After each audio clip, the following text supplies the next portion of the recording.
finding a point that lies on the equation. Now, we're going to work on this one today. We have the following equation, and they give you the following point.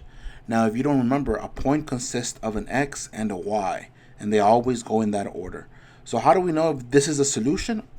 So basically, we just plug them in. You see your x and your y.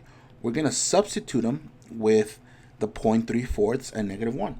So let's write 12. Parentheses, the x is actually 3/4.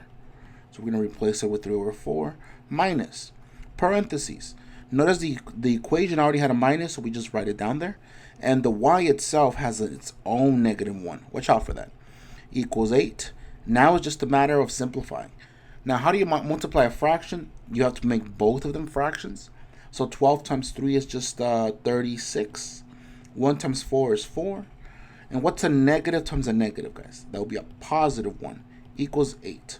Now, 36 divided by 4, if you were to grab your calculator, that would be 9. So 9 plus 1 equals 8. And 9 plus 1 is 10. So this is how you check if it's a solution. Is 10 equal to 8? In this case, it is not.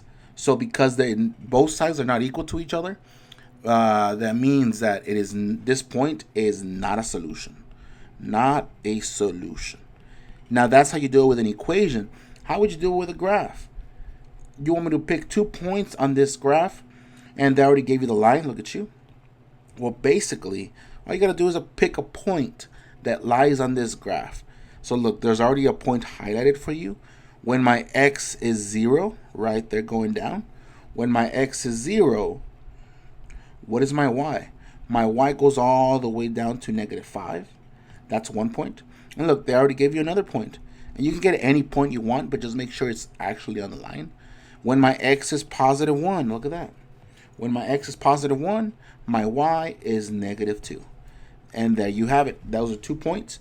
You can pick many more, but at least make sure that they're obviously on the line.